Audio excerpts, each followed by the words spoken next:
Hello and welcome to Encore, the show that takes a second look at some of the people who are using their time and talents to help the children of St. Bernard Parish. Joining us today is a beautiful and talented dancer by the name of Miss Eileen Arnold. Eileen, thanks for being with us today. Thank you so much for having me. Now, Eileen, I know your roots in St. Bernard go back a little ways. Talk a little bit about your growing up years in St. Bernard and how you first got interested in dance. When I was 2, I started dance actually when I could walk. My mother owned a dance studio. Shortly after that, she closed it. It was a really small school, and then she put me into another local dance studio where I grew up dancing. My teacher saw a lot of talent in me at a young age and gave me a lot of great opportunities. At 14, I started with my own competition team, which I did for free on Saturday mornings, and had a great time and really got a lot of experience that way. My teacher used to pick me up from my house and bring me home every night, so I assisted every class that she taught. So I spent a lot of time in the dance studio and loved it. And as I got older, I was actually going to school. I was going to college to be a lawyer. And my dance teacher had been in business for 17 years, and she was ready to get out of it. She wanted to go back to school herself, and she wanted to get into politics. And so at the ripe old age of 18, she offered for me to buy the dance studio from her, the studio that I had been teaching in already, and it had formed and developed relationships with all of these students and parents. And so I was scared to death, and I figured, well, I can always go to school, but I'm not always going to have someone offering to sell me a ready-made business doing what I love. So I figured, why not? I'll give it a shot. And here I am, celebrating my 15th year owning the dance studio. And I could do the math in my head, so I know how old you are now. So, well, congratulations on all your success. So tell me this, Eileen, what are some of the benefits you think of young ladies participating in dance? You know, whether they're 2-year-old or 12-year-old, what are some of the benefits of kids participating in dance? Well, there's so many benefits, and people think that a lot of it is just about dance, but it's not. It's at 2 years old, you know, people ask me all the time, I mean, what does a 2-year-old really learn? A lot, actually. In the dance department, maybe not so much, but for a lot of children that age, it's their first time in a structured environment away from their mother. A lot of these kids have never been to daycare or anything like that, so they're learning how to be in a structured environment with a teacher and with other children, get that interaction with other kids the same age, a lot of times for the first time. They learn how to listen, how to follow direction, how to stand on a line. A lot of these are really important life skills that these kids need as they grow older and get into their elementary schools or their preschools, because they have a foundation, especially if their parents are able to stay home with them and they're not already in that daycare setting. So for the younger children, it helps them learn how to focus. It helps them interact with other children their age. Counting, I guess, is Counting, part of it, absolutely. Yeah. And dance and music is so vital for children. It really helps explore their creative side and gives them an outlet and joy and happiness. They really do, and they get a lot out of that. As they get older, you know, it teaches children commitment. You know, you make a commitment, you have to come, even when you're tired, even when you want to play with your friends outside. You know, you've made this commitment. It teaches them to work well with others. And again, you're in that structured setting, which is always a positive experience for kids of any ages. And if they grow older and they become a part of a competitive team, then there's so many life lessons to be learned there. That they learn a lot what dedication is, what sacrifice is, and the lifelong friendships that kids form when they're in any type of setting where you spend a lot of time, whether it be competitive baseball or soccer or dance. These are lifelong friendships, and I can speak from experience that your dance friends are your lifelong friends. Which is a perfect transition for us, because one of your lifelong dance friends is also the person here at Shelman High who is in charge of the Shelman High School Charmers, the award-winning Shelman High School Charmers. Yes. So tell us about that person and that relationship and how she wound up bringing you in. Well, Jill Mitchell is one of my very dearest and oldest friends. We danced together, and we were actually duet partners on the competitive team. And that is one of the reasons that we've stayed lifelong friends. You spend so much time with these people, and this, you know, you share a common interest, obviously. And through the rehearsals and the traveling, you really develop deep-seated friendships. And it really has nothing to do with age or grade level, because you're dancing with kids of all ages.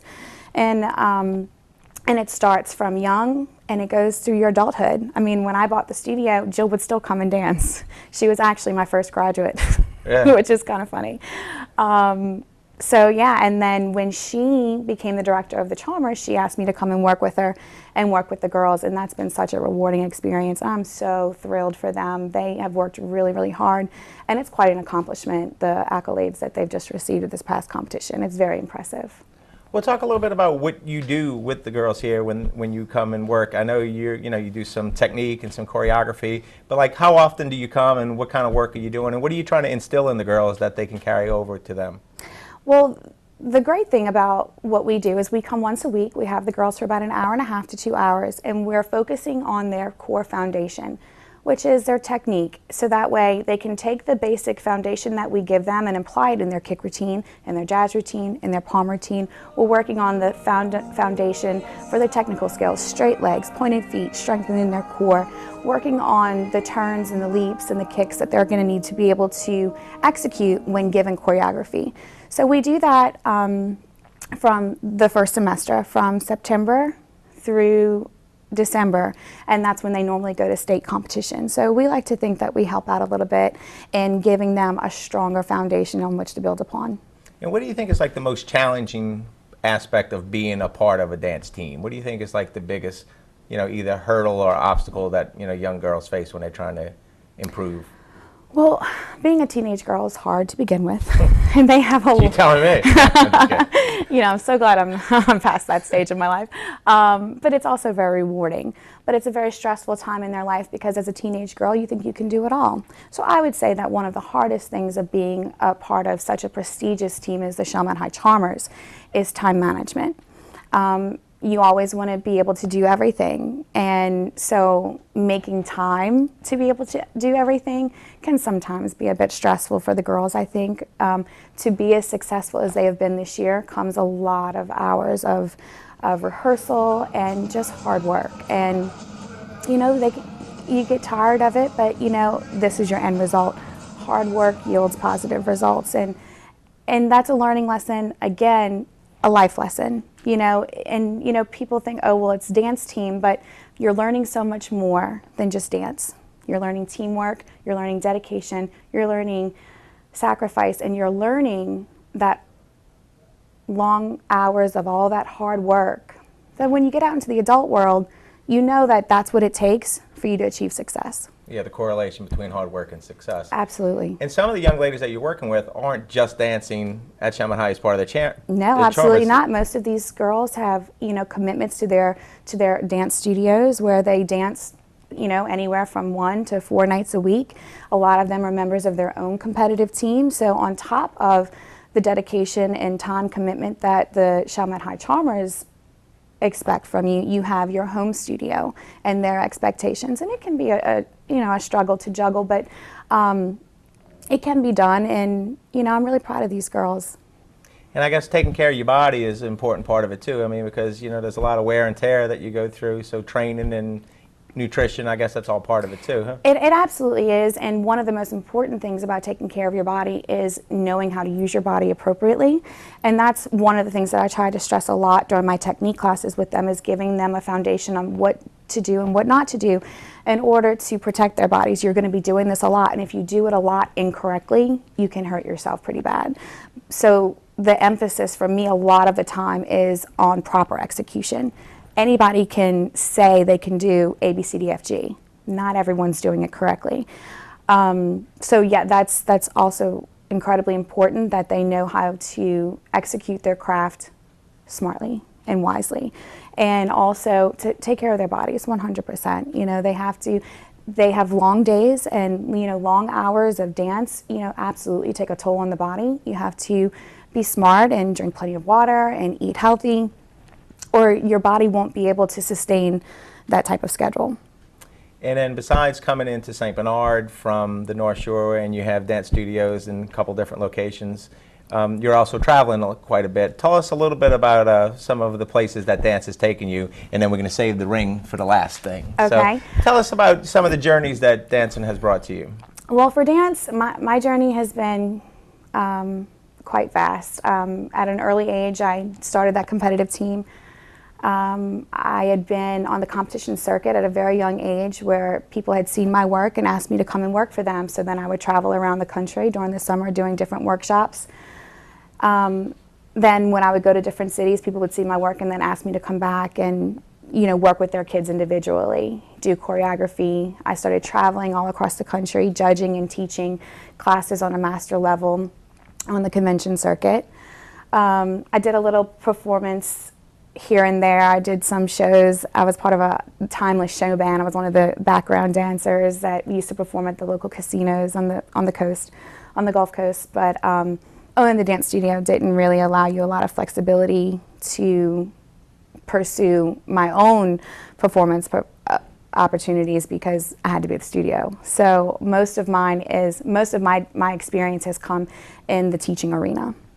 And sometimes it's wonderful as a former teacher of a person to see the success. You really feel like you share in that success in certain ways, and I'm sure that it had to fill you with pride to see the Charmers do well and knowing that you had a small part or a large part in making that happen. Absolutely. You're always so proud of the kids that you work with to see their hard work shine through. And you know, I know that with the Charmers and with my own students, you know, they've achieved many awards. I have one student who was just touring with the Pulse on tour with all the choreographers from So You Think You Can Dance as a Pulse protege, which is a very prestigious honor to achieve.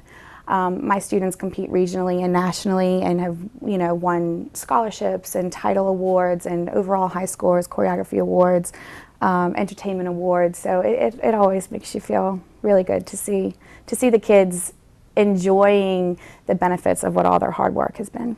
But not all of them have this.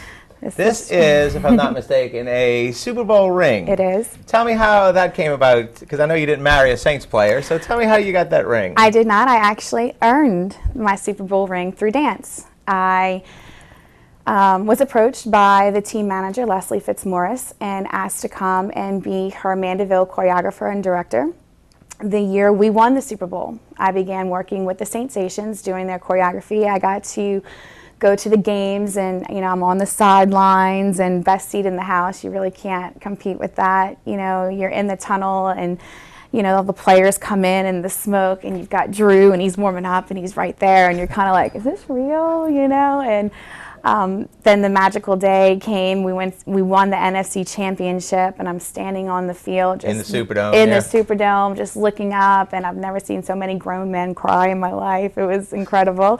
Then off we go to Miami for the Super Bowl. One night I'm at the Viceroy Hotel at the NFL Players Club party, and then I was at, you know, the mansion at Snoop Dogg's private party, and, you know, just incredible experiences. And then, you know, to be there the day of the game on the field when we won, the confetti cannons go off.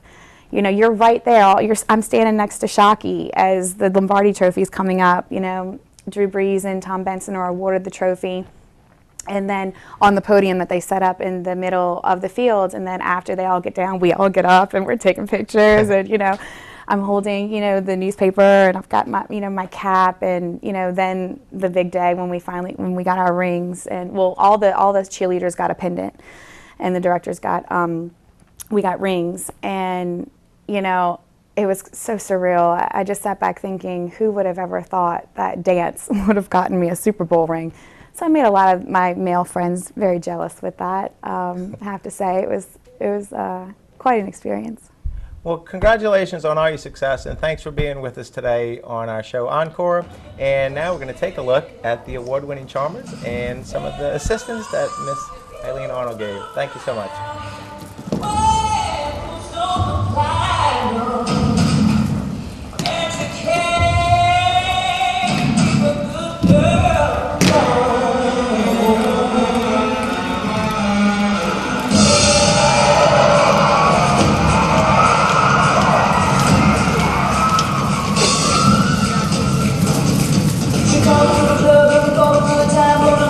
Shake that money on the ground, don't be a sugar daddy, she can work it just fine.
Well, that'll do it for this edition of Encore. I'd like to thank Eileen Arnold for being with us today, and congratulations one more time to Jill Mitchell and the Chalmette Charmers on all their success. So, just when you think there's no more, we'll be back next time with another Encore, and we'll see you then.